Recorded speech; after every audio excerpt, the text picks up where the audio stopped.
कि हम आपके ज़रिए पब्लिक को बताना चाहेंगे कि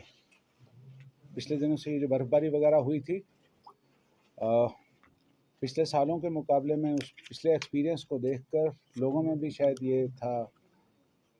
शक व शुबात कि शायद इस दफ़ा बिजली की हालत ख़राब होगी, पानी नहीं मिलेगा, रोड्स नहीं चल पाएंगी। तो मुझे बताते हुए ये खुशी हो रही है कि हम आइडियल तो नहीं पहुंचा पाए, लेकिन जो हमारी कोशिशें थीं और जो हमने ड्यूरिंग समर जो हमने सारी प्रिपरेशंस की और सारे जितने कंसर्न डिपार्टमेंट्स से जो क्रिटिकल डिपार्टमेंट्स हैं हमारे पब्लिक सर्विसेज को लेकर, एसेंशियल सर्विसेज को लेकर, उनके साथ जितना भी हमने होमवर्क किया था उसने अच्छा फ्रूट दिया। और आज की डेट में हम आपको बता सकते हैं कि करीबन एक स्टेशन को छोड़ के 33 केवी का जो स्टेशन है हमारा करना का,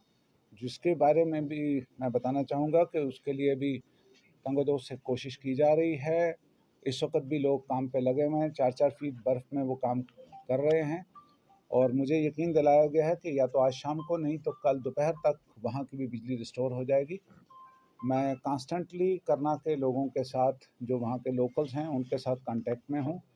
जहाँ तक रेस्ट ऑफ द वैली का ताल्लुक़ है, हमारे जो 33 केवीए थी वो बिल्कुल करीबन फॉल्ट फ्री रही। 11 केवीए के ऊपर कई जगहों पे दिक्कतें आईं, लेकिन वो फौरी तौर पर दुरुस्त कर ली गई और करीबन 138 के करीब या 140 के करीब जो हमारे ट्रांसफार्मर्स वगैरह भी डैमेज हुए थे, उनमें से भी 115 के करीब सारे रिस्टोर किए जा चुके हैं और बाकी का भी रिस्टोरेशन तेज़ी से चल रहा है। तो एज ऑन डेट हमारी बिजली की position back to the same stage है जहाँ पे बर्फ़ों से पहले थी। और जहाँ तक रोड्स का ताल्लुक़ है, हमारी मेन रोड जो है करीबन सब क्लियर हो चुकी हुई हैं और इंटीरियर में कुछ रोड्स जो हैं उनके ऊपर भी काम तेज़ी से चल रहा है। और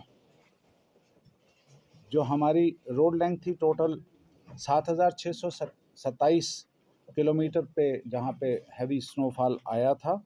उनमें से जो छोटी रोड्स हैं वो भी आज शाम तक या कल सुबह तक वो भी क्लियर हो जाएंगी।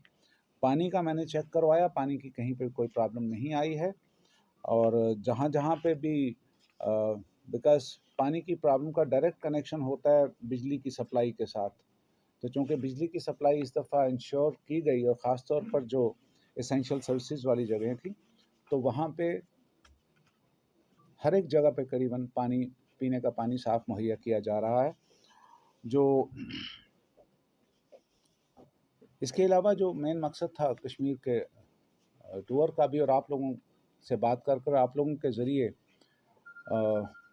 लोगों तक बात पहुंचाने का, वो ये है कि जो कोविड का इस वक्त एक स्पाइक आनी शुरू हुई है, उस सिलसिले में हम देख रहे हैं कि लोगों में लापरवाही बहुत आ रही है। शायद कुछ टीवी चैनल्स पे उन्होंने ये सुन के कि ओमिक्रॉन जो है, जो ये नया वेरिएंट आया है, वो इतना डेडली नहीं है, बीमार करता है लेकिन फैटेलिटीज़ उसमें काफ़ी कम है, तो उन्होंने एहतियात को बिल्कुल आलमोस्ट ख़त्म कर दिया। और उसके चलते हुए उन्हें ये एहसास नहीं है कि अगर 1000 केसेस आते हैं कोविड के, तो उसमें से ओमिक्रॉन के केसेस 100 से भी कम हैं। बल्कि जम्मू कश्मीर को ले तो 5, 7, 8, 9 केसेस आ रहे हैं, जबकि बाकी केसेस जो हैं वो उसी डेल्टा वेरिएंट के हैं जिसने पहले भी बहुत तबाही की है। तो आपके ज़रिए से मैं पब्लिक से भी गुजारिश करना चाहूँगा कि इस चीज़ को लाइटली नहीं लीजिए और इससे पेशतर के हालात उनके लिए ख़राब हो जाएं, बिकॉज़ हम उनकी सेफ्टी के लिए वरिड हैं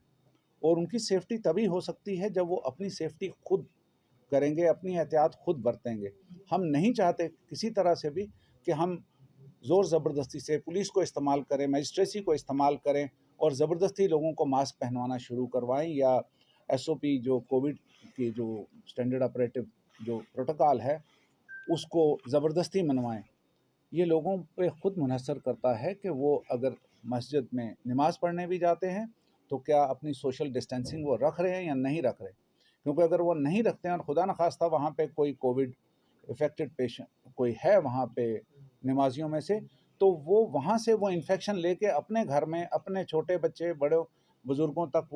وہ انفیکشن لے کے آ رہے ہیں. تو اگر ان کے گھر میں کل کو خدا نخواستہ کوئی ایسی